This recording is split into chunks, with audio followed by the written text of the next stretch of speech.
You may have noticed that I was doing these wallet-worthy pattern roundups monthly, and then I stopped. I had a legit reason for that. I quickly realized that I was adding 5 or 6 or more extraordinary patterns to my queue every month. Most of them full-on sweaters. Can you knit 6 full-on sweaters in a month, Nicole? I'm so glad you asked me that question. No, I cannot. Yeah, as much as it pains me, Oscar is right. So instead of blowing up my Ravelry queue, aka my projects in waiting, on a monthly basis, I'm now going to do it quarterly. And as a result, I am getting super picky about which patterns make the cut. Want to see how picky? Follow me into the lounge and I'll be happy to show you what's at the top of my knit hit parade. Yes, indeed, I am getting exponentially more discerning in my pattern selections. In what way, you ask?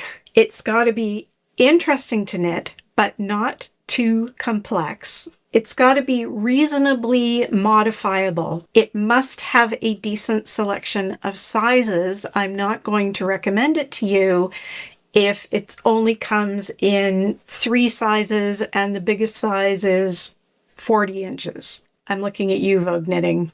It's got to have projects posted on Ravelry that appear to have had happy outcomes. I have rejected patterns strictly on the fact that they looked beautiful on that model and not so flattering on the people on the project page. And no, I'm not going to tell you which ones. And of course, it's got to have quality instructions. All right, I've got some really fantastic patterns for you today, but before we jump in, I thought we would play a little game of whatever happened to and take a look at some of the patterns that I have featured in my previous wallet-worthy pattern videos. From the very first video in this series from back in June, this is The Joinery by Yumiko Alexander, knit in worsted weight linen, and it is drapey and fabulous, and I wear it a lot. Very, very, very worthy knit and way fun. Also from that June video is Thea Coleman's Pina Colada. Still in progress, as you can see. I have just put my foot into the waters of Sleeve Island, but it's not going too badly. Unfortunately, since I picked up for the sleeve, I hadn't had a lot of time to get working on this sweater, but I want to finish it very, very soon because I am madly in love with this sweater. So worthy. And the last one from June, which is also still a whip, is the Mosaic Cushion. I started it months ago and it's been sitting there languishing, and frankly, when I pulled it out of the bag, I just went, I need to finish this. It's pretty fantastic, isn't it?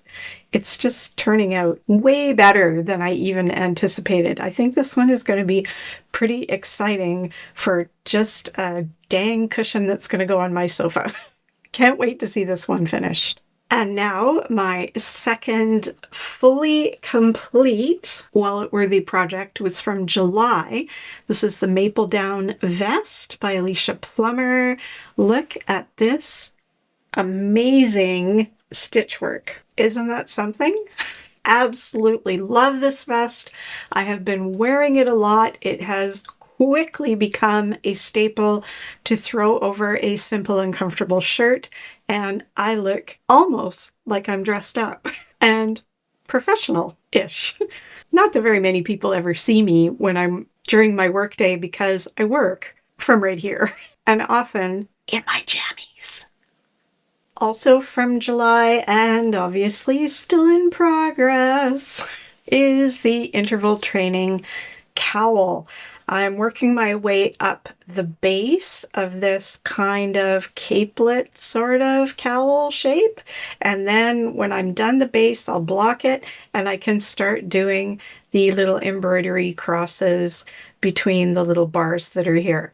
I can't wait for this one to be finished either. I am very excited about doing that embroidery, and I suspect that if you looked at that when I first showed it and went, nah, you're not going to meh so much when it's done. I think it's going to be pretty dang cool, and the embroidery part is not going to be hard at all. Watch for this one.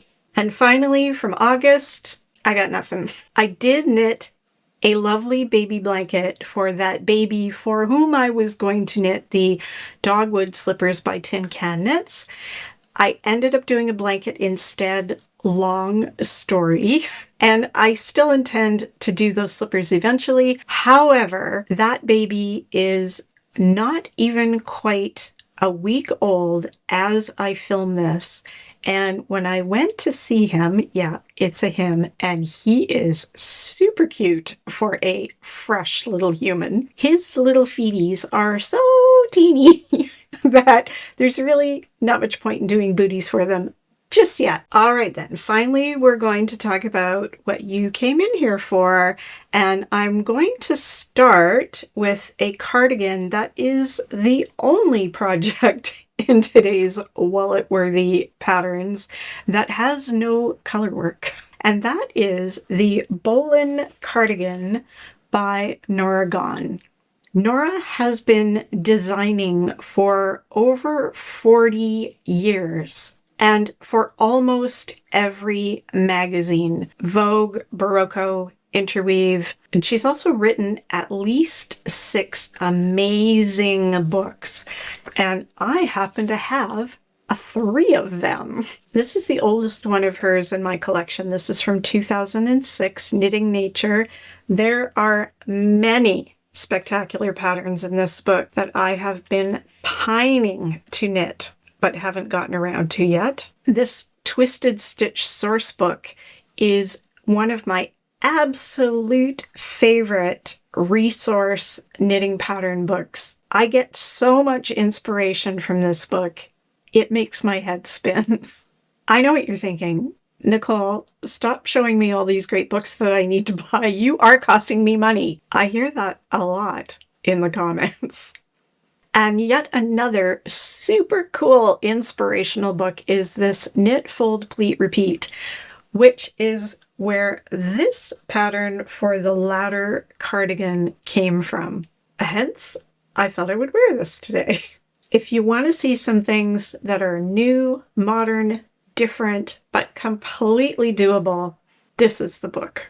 Norah has over 1,000 designs listed on Ravelry. 1,000! Which averages to about 25 designs a year over the past 40 years. Is your jaw on the floor? Yeah, so is mine. I absolutely love her patterns, but shockingly, I have only ever knit 3 of them. I have no idea how this happened. Ladder, which I'm wearing, Clamber in cotton, and Calligraphy, which is also from a Modern Daily Knitting field guide. And there's a whole story around calligraphy and why I feel like it was a little bit of a failure for me. If you happen to join the After Hours Lounge, which is my channel membership area of YouTube, you can find out the whole story about calligraphy. It's all in a video that I made exclusively for my After Hours Lounge channel members. All the info for that is down in the description box if you want to take a look. But, as usual, I digress. Let's talk about Bolin. Bolin was published in September 2024. It is almost brand new in the Modern Daily Knitting Field Guide number 28 Renewal. Renewal has a total of 5 patterns, 3 gorgeous cardigans, 1 hat, and a pair of simple but special fingerless mitts. Because this pattern is relatively new, so far there are only 10 projects up in Ravelry, but it is already in 58 queues. People are digging this sweater. It's done in a DK and lace weight yarn held together, so it equates to a worsted weight. It's constructed from the bottom up, straight on with no waist shaping, but it's not just a box. Norah is so clever that she incorporated some German short rows into the upper body so that the shoulder actually has a bit of a slope, elevating it just that little bit from those super boxy sweaters made strictly of squares. Remember the 1980s? I do. The model sweater is designed as cropped, but of course you could easily lengthen it to any finished length you like. It comes in 9 sizes, starting with a bust of 34¼ inches and going up to a finished bust of 66¼ inches. That's a great size range. Some details that I really like about this sweater are the very elegant, simple ribbed neckband, and then I absolutely love this super relaxed cable that runs up the center of the sleeve. That is really the only point of interest in this sweater, but I don't know, somehow it's just magic how it's just in this one spot, but you can't miss it. It stands out and it just makes this sweater into something so sublime. Is that too much? I mean it. Sublime. It's okay for me to say that, right? For modifications, I might possibly maybe narrow the sleeve. The sleeve is pretty deep, but really I'm tempted to knit the whole thing just as is for the kind of full cozy factor of the whole thing. It's true that that deep, long-ish sleeve might drive me bananas because I do tend to be a 3/4 sleeve kind of human and I end up pushing up any longer sleeves. But I figure if it does, I could always roll it up a couple of times if it's really making me that nuts. But there have been days recently when it's been cold enough in this house that I want warmth right down to my hand, and I have been pulling my sleeves down and unrolling them. So for this kind of obviously cozy, comfy kind of cardigan, I think it might make sense to knit it full length. What do you think? The suggested yarn for this pattern is Rowan Felted Tweed mixed with Kid Silk Haze. Now, I'm okay with the Rowan Felted Tweed, although it does tend to even still be a bit scratchy for me. This is what it looks like. Rowan Felted Tweed, little flecky, little fuzzy. When I do the neck test on this, I immediately can feel the prickly prickles. And if I held this together with a kid mohair silk blend, I would be toast. That sweater would be on and off so fast it would make your head spin. So, can't use that. I might possibly want to use instead Rowan Soft Yak DK, which is a blend of yak and cotton. It is quite nice. It's a chain neck construction, so even though it's cotton, it's still light and buoyant. And yeah, I think this could work paired with the right fuzzy yarn that won't make me want to crawl out of my skin. Now, if I can't do mohair, what can I do? I've been purchasing a couple of different potential kid silk mohair lace weight stuff kind of alternatives. I haven't had the opportunity to swatch them and test them out yet, so this might be the one I do that for. This one I have here is Moondrake. It's called Fua Fua. And it is brushed cashmere and superwash merino. Now, unfortunately, this is fingering weight, so it might be a little too heavy to pair with the DK and get a worsted weight, but I can swatch it up and see what happens. However, soft, no prickles. This guy I bought from Frankie Gray Fibers. This is a relatively new base for Frankie Gray. It's called Majestic Fluff, and it is 53% super baby alpaca, 34% silk, and 13% cashmere, and 400 meters to 50 grams, which is amazing yardage, and also very soft. I think I could do this without wanting to tear it off. So this might be the one that I pair with Soft Yak DK. Now, not these colors together, obviously. So I'm going to have to find some Soft Yak in the right color and decide which of Frankie Gray Majestic Fluffs are going to match together and go from there. Okay, quick poll. Let me know in the comments if you are one of those uber lucky humans who can wear mohair without a problem. And if you can, tell me what you've made and which kind of mohair you used so I can be jealous of you. And if you can't use mohair and you found a good substitution that works for you, let me know that too. Or maybe you just don't bother because you can't wear any of it. It's a sad story. This pattern is $9.95 in US dollars, which is about $14.59 Canadian. And that's for all 5 patterns in the ebook. You can also buy a printed version of the little field guides from Modern Daily Knitting and have them shipped to you. I sometimes like to buy both, so I have it right away to knit from, and I also get the cute little printed version later. This is what the cute little printed versions look like. You just want them, right? Don't you just want them all? There are 28 now. I don't have them all yet in print. Next up today is the Wander Slipover by Alexandra Atepaeva, who is Pearl Bear Designs. She's quite a new designer and she's based in the Netherlands.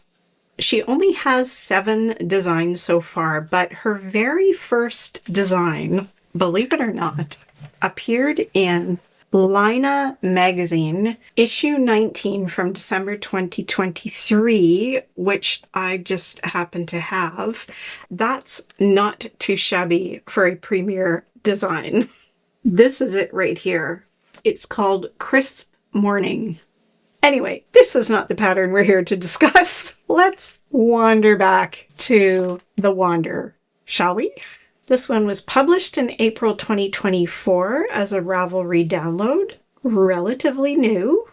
So far it has 12 projects and 38 cues, and I really like the look of every project that was on that project page. It's another one that's designed with 2 yarns held together to equal a worsted weight, one of them being fuzzy. It's worked from the bottom up to the armholes and then worked flat to the shoulder and finished with a 3-needle bind off. So it's a bottom up with no sewing. You don't find that. It's got a good size range. It's got 9 sizes starting at 31.5 inches all the way up to 63 inches. And the color work you see is slip stitch color work. So my favorite, 1 color at a time. And you can do it in just 2 colors, the main color and the contrast color, or you can see in my swatch, which I'll show you in a minute, that I've actually used 2 contrast colors for a slightly different effect. It's got wide ribbed bands and a deep V-neck. If that deep V-neck makes you nervous, it's okay. Just a few extra rounds in working that neckline would close up that V quite a bit. That's the easy fix. The more advanced fix would be to shorten the depth of the armhole and the neckline. Doing either of those things is going to require some maths, as the Brits would say, and a bit of experience. For modifications for me, I'm probably going to do those few extra rounds on that neckline just to raise it up a little bit. But I do like the idea that that deep V kind of breaks up the Himalaya-like frontal area of my body. Just a little bit of visual distraction can be a good thing. The suggested yarns are by Quince and Company, and it's a strand of lark held together with a strand of crane. Now, crane has mohair in it, so that would normally be out for me, except for the fact that this is a garment that is worn over top of another garment and doesn't actually directly touch the skin anywhere, depending on what you've got underneath. So I could potentially use a mohair for this particular project, but I'm not going to. I decided to dig into my stash, and here's what I found. I've had this lovely teal Barocco remix kicking around for quite a while. If you're not familiar with remix, it's a blend of about a zillion different fibers. Oscar can tell us which ones. And it's super comfortable to wear. It's kind of like the yarny version of your favorite jeans that have been washed a million times and are now super soft and so comfy. That's remix. And also in my stash, I found these leftovers of Ancient Arts Lascaux, which is a fantastic squishy heritage breed yarn. Those are left over from knitting this cowl last spring. And I was so keen to get going on this pattern that I've already done a swatch. Check it out. Pretty good, right? I'm quite liking this. I think this will make a great, easy to wear vest that's going to look amazing over casual shirts and with jeans, rustic-y. I might have to try and knit this right away so that I can take it on the trip we're going on next month. Now, that's never going to happen. Who am I kidding? But look at it again. Isn't it great? I just think it looks so great. So it's a repeat of the slip stitch pattern, just alternating one repeat of this color with one repeat of this color with the remix, only ever working one of these colors at a time. Super easy and perfection in the knitting with no stranded colorwork stress. I am pretty chuffed with this swatch. Yes, Oscar, that's another Brit thing. Because this designer is in the Netherlands, this pattern is €8, which is about $12.39 Canadian, and it's going to be less than that in US dollars. Sorry, I didn't do the math. Oscar, can you help?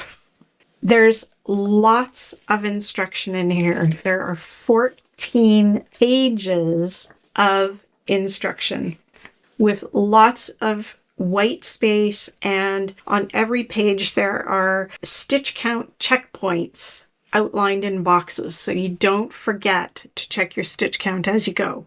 And I get it, this is a lot of pages to print out. And yes, I'm Gen X, so I still print stuff. And I print with wild abandon.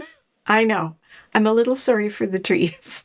My only critique of this pattern is that there's no schematic, just a detailed list of measurements. I know it seems like it might be kind of unnecessary in a relatively unshaped vest, but I still like to see one. Other than that, this pattern is worth the dough and the knitting. And now for something completely different, socks and colorwork socks to boot.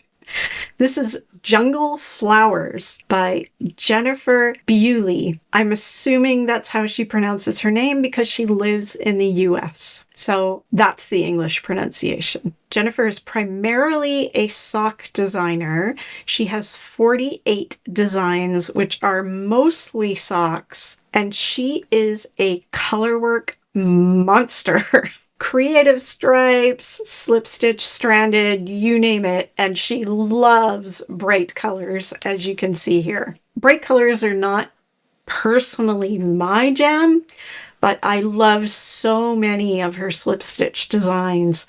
that I'm actually doing that rarest of things and choosing socks as a worthy knit. If we haven't met before, I'm not a huge sock knitter. I keep threatening to make a video about that. I haven't done it yet. Someday I'll explain why. In the meantime, let's look at why I actually want to knit these socks. This design was published in March 2024 and is a Ravelry download. There are already 17 projects and it's in 27 queues. It's made in light fingering weight yarn, as many socks are. It has a main color, one main color, and 6 contrast colors. It's a top-down construction with a classic heel flap and gusset. Comes in sizes small, medium, large, which is pretty typical for women's socks. But the real selling point of this guy is the slip stitch color work. Again, that means you're only ever working with one color at a time. And that makes this, with its 6 contrast colors, using only maybe 10 grams of each, a super duper sock yarn stash buster. All those ends you haven't been able to part with, this. All those minis you keep buying because they're so cute you can't stop buying them, yeah, these ones. This. And yes, I know that means there's lots of ends inside that need to be woven in, but when you're doing slip stitches, it creates sort of a double layer on the wrong side of the sock, which leaves you lots of spots to easily push those ends into to keep them buried. Plus, down the side of this sock, there's some fancy stitch work, which is going to create more nooks and crannies and pockets for you to bury those ends in. So really, it's not that bad.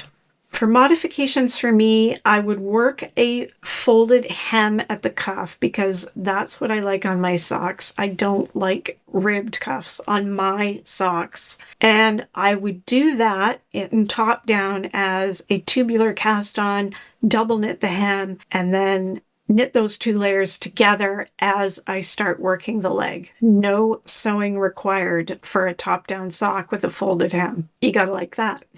The suggested yarn for these guys is Moon Glow Yarn Company 7525 merino nylon. And I would use pretty much any sock yarn I had in my stash, I think. I did a bit of digging into what I've got, and I did come up with something kind of cool. I had this pairing of a bit of a multi, subtle, with this orangey mini. And then I found these 2 minis in my little mini bag. So there are 4. And I think what I would do is use this guy 3 times and then one of each of these other minis to work up the color work. And then for the main color, I liked the idea of this gray, but clearly, I don't have enough of this, and I don't have any other gray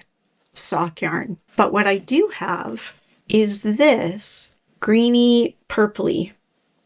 And when I held all these together, I thought it looked like a pretty cool blend and would probably make a really interesting pair of socks. So I'm going to give this combo a shot. What do you think? Do you like it? Do you hate it? Do you want me to run out and buy more gray instead? I'm open to suggestions. This pattern is $6.50 US, which is just under $10 Canadian, and it has 12 pages of instruction, which impresses me for a sock pattern. Now, it does have individual mosaic charts for each of the sizes. So that's really nice because that makes it a lot easier to follow those charts. And I can't wait to have some fun knitting socks. I know, right? How'd that happen? This next pattern is probably better for you if you're a fairly experienced sweater knitter. Not because it's super difficult, but after reading through the instructions, there's not a lot of hand-holding going on here. Alrighty then, to the Tove Shirt by Lene Rix, which I gotta say is such a cool name. Lene is a Danish designer, and she calls her design company Odd Row, which I quite like. She has 40 designs available on her website, which is entirely in Danish. So if you go there, you're going to have to use Google Translate. Her designs are not available as Ravelry downloads, so you have to go get them from the website. She designs mostly sweaters, lots of tank tops, and several of both made me go, It looks like she's only been designing for about 4 years, so that's a pretty impressive catalog so far. This design was published in March this year, 2024, so again, relatively new, as most of the patterns today have been, if not all of them. There are only 6 projects, but it is in 73 queues, so it's clearly got some interest.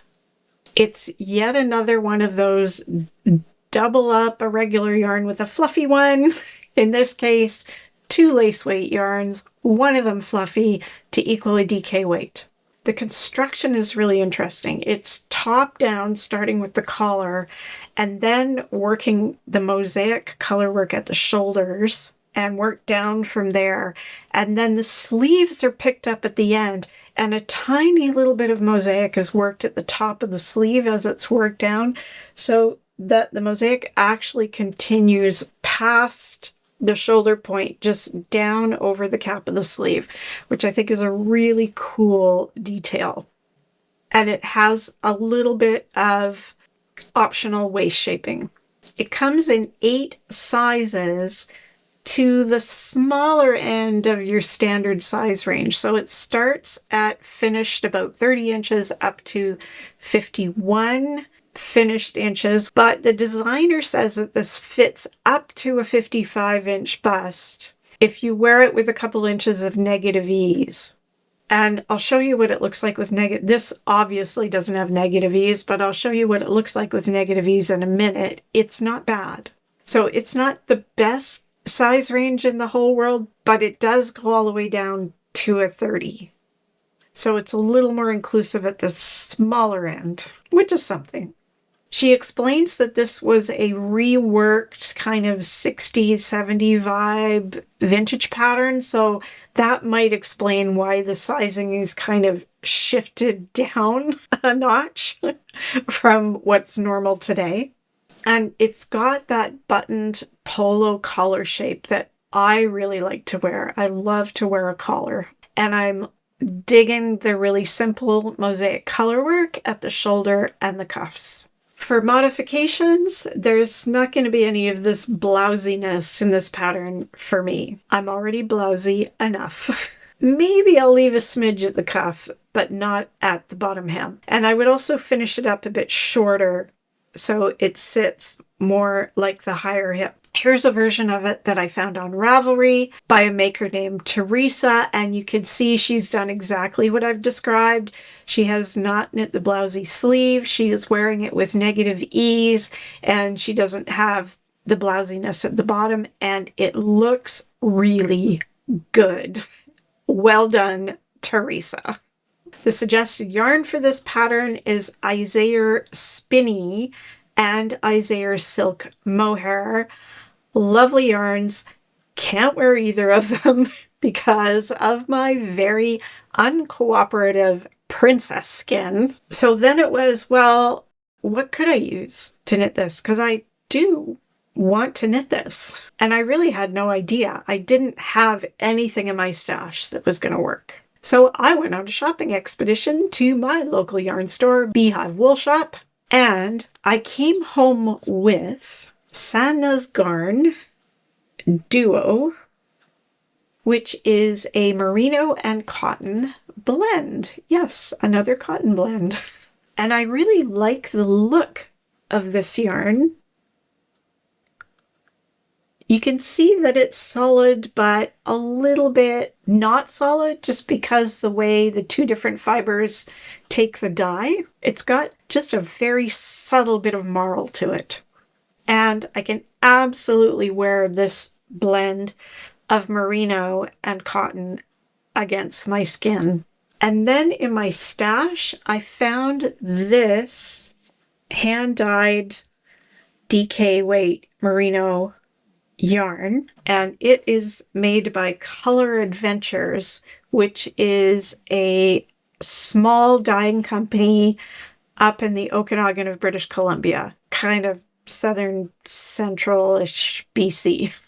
And my spidey senses told me that this and this were going to work together quite beautifully.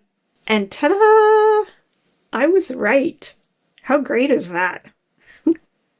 Doesn't it look spectacular? Can you picture it here? Of course you can, because I think Teresa's sweater you just saw was almost identical to this. And the funny part is that I found that picture of Teresa's sweater after I went out and bought this. So maybe we share a little bit of a brain.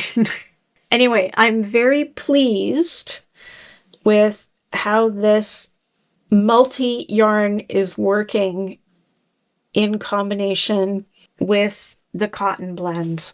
I can't wait to have this sweater. I just want it today. But that's not going to happen. This pattern is a 60 Danish kroner, which is approximately $12 Canadian and about $8.50 US. It's published in both Danish and English, so don't worry, you don't have to translate the pattern from Danish. It's 11 pages long. It's very well written, but again, there's no schematic at all or even a detailed measurement list, which is a bit disappointing.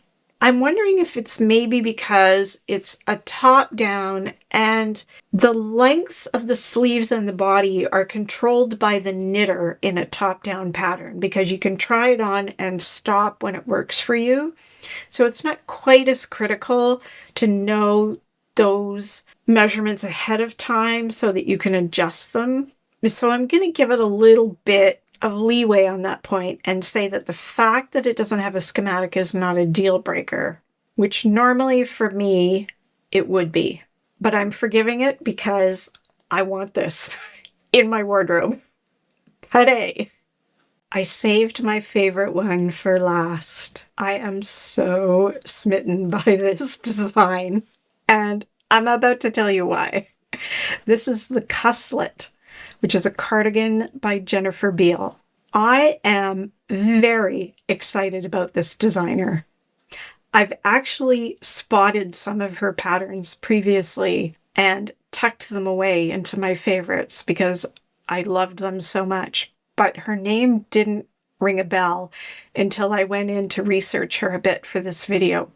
She currently lives in Newfoundland. On the Avalon Peninsula. Now, I was in Newfoundland about 1.5 years ago for the first time ever, and I've always wanted to go there. We were there for a week. It was amazing, and we finished up our trip on the Avalon Peninsula because that's where you take the ferry out back to Nova Scotia. And Argentia, which is where the ferry terminal is all of an hour's drive away from Cuslett, which is the town for which this beautiful cardigan is named after. Newfoundland is amazing. If you get an opportunity, go there. Now, all of that about her is delightful in itself, but guess what? She grew up in the very area in which I live right now here on Vancouver Island. I feel so much kinship with this woman. It's so cool. And it gets better. She is crazy smart. She has a bachelor's degree in physics, a master's degree in oceanography, and a doctorate in atmospheric science. I can't even. And I definitely can't compete. All I've got is what feels like my cheesy little associate's degree in English. Jennifer has been designing for about 6 years, and has 84 designs in her portfolio. There's lots of intricate color work, often combined with some really fun textures and clever construction. I predict that many of these designs could show up on future episodes of Wallet-worthy patterns. But before we go all squirrel on Jennifer's designs, let's focus on this amazing cardigan. It was just published in September 2024, and it's a Ravelry download. There is a tech editing credit right on the pattern page, and I fully appreciate seeing that. There are already 22 projects, and it's in 120 queues, and it's only been out since September. Color me impressed. It's done in a light fingering weight yarn with a main color and no fewer than 6 contrast colors in this tiny little colorwork band. It's a drop shoulder silhouette with modular construction, which is just mind-blowing. It starts in the upper back and then starts building up from there down the fronts and then off to the sides and all over. It's intended to have about 4 to 10 inches of positive ease, so it's definitely designed as a loose, throw it on over anything kind of cardigan. Comes in 7 sizes, starting at a finished bust of 41 inches, which seems kind of big, but when you consider that it could be up to 10 inches of ease, then you're looking at like a 32, 33 range bust, and then finishes at a 69.5-inch bust measurement, which is pretty darn impressive. Now, like I said, Cuslett is a Newfoundland community, and Jennifer says in her long description of this delightful pattern that she wanted to evoke a modern but still sort of old-timey feel with this design. A little bit historical, a little bit folksy, and I think she nailed it. And I really think that what ultimately sold me on this design was the little dash of fancy cables. I'll hold this up, see if you can see it.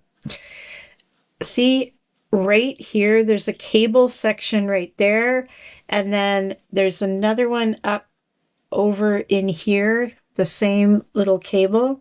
And you can also see how the ribbing changes. Over here, it's a 1x1 rib, and then down here and over on that side, it's like a 2x2. Just exquisite details, little things that make a huge difference. They're so subtle, but they're definitely in keeping with the rest of the asymmetrical placement of the textures around the body of this sweater. The more I studied the photos of this design, the more enthusiastic I got about knitting it. Here, just look at this close-up of the detail of the back.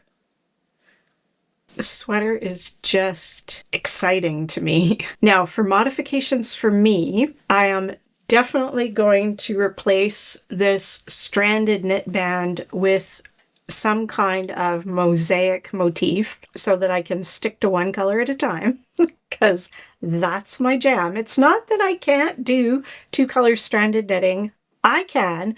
I just enjoy slip stitch color work so much more because I know it's going to come out perfect every time, and I don't have to stress about my tension at all. I've really never been able to settle in to a 2-color stranded technique that is actually consistent for me. I don't know. Maybe it's just not part of my DNA. Stranding. Get it? Science joke. Jennifer would get that. And I'll also probably shorten this to 3/4 sleeves, but even still, again, like I said with the Bolin cardigan back at the beginning, remember that solid single colored Bolin Cardigan back at the beginning. I might consider doing the full-length sleeve on this one and just either pushing it up or rolling it up if I need it to be shorter. I kind of like the effect of the extra long, but as a chronic sleeve shover, is that a thing? I don't know. I mean, I think these sleeves are done top down. So if I decided that I didn't like the long sleeves, I could undo the bind off and pull them back and re-knit them shorter. So, and of course, if they're knit top down, I can try it on when I get to that point. I don't know. I'll figure it out. I don't care. I don't have to know in advance. I just am so excited about this cardigan. Yet another little bit of kismet about this design is that the yarn she used to knit this is called Alora by Sweet Paprika Designs. Now, Alora happens to be a town in Ontario and for which this yarn is named. It's in southwestern Ontario. I visited there with some very good friends of ours who live in Ontario a few years back and fell in love with the place. It's got a little river running through it. It has this beautiful stone hotel with a gorgeous restaurant overlooking a waterfall and rock formations and water. Like, I can't even. It's so beautiful there. I would love to be able to use the yarn that was specifically dyed for this, and there were kits made for this pattern, but now they are all gone, and that special batch of yarn that they dyed is all gone. It was 100% Rambouillet wool, and I do like me some nice springy soft Rambouillet. And this design uses a lot of it. It actually takes over 3,000 yards for the biggest size. Not that I would knit the biggest size, but that gives you an idea of how much yarn this is going to need. I will probably need, for me, around about 2,000 yards. That is more than I have in any particular yarn here in my yarn bar, so I am going to have to shop. And I do want to use something special. I'm kind of hoping I can find something like an MCN, like a merino cashmere nylon, but not merino, like a heritage breed or a Rambouillet or a Blueface Leicester or Corriedale or something like that, and a bit of nylon mixed in for durability, or maybe a bit of silk. I am going to want this cardigan to last forever. So I am going to be super picky about the yarn that I choose. This sweater that I'm wearing is Anzula Squishy, which is an MCN, a merino cashmere nylon, and it's pretty dang nice, and it's definitely skin tolerable. It's lovely, and it's a beautiful tonal dye, which is the other thing I'm looking for. So I don't know. If you have any ideas for me, please let me know. If you are a dyer or you happen to know any dyers who use any of those kind of bases in a light-ish fingering weight base and will dye something up in totally Nicole blue. Not this blue. This is a little too blue for me. Closer to this blue. Bluey green. Leaning towards the green side. Okay? Thank you. I appreciate that. You're so helpful. This spectacular pattern costs $12 Canadian, which is, of course, a lot less in US dollars, and worth every penny. I didn't even bat an eyelash. Whew. I'm tired. Are you tired? That made me tired. I'm almost too tired to go cast any of these on. Wink. Have you made any of the fabulous designs that I showed you today? If you did, which ones did you make? And what did you make them out of? And if you didn't, which ones out of these did you fall in love with and are you going to put in your queue? Maybe it's none. I won't judge you. These are my picks after all. I just thought you might like to see them, and I hope you enjoyed them as much as I did. Now, I did remember that I had promised a viewer that I would start including a really, really good free pattern in with my wallet-worthy patterns in these episodes, and I meant to do that today. But this batch was so good and I had so much to say about each one, so I ran out of time. But next time, I promise, I will add a free pattern into the mix. I also feel like I could start adding some crochet patterns into the mix too. Oh, I love these so much. They're so pretty. If you had a good time hanging out with Oscar and I today, please boop that like button, subscribe, hit the bell to get notified, all that fun stuff. You know the drill. Keep those needles clicking, and if this is your first Wallet-Worthy Patterns episode, go ahead and click on this link that'll take you to the playlist of all 3 previous episodes. You might enjoy those as well. I say goodbye, Oscar says goodbye, and we both look forward to seeing you next time. Bye!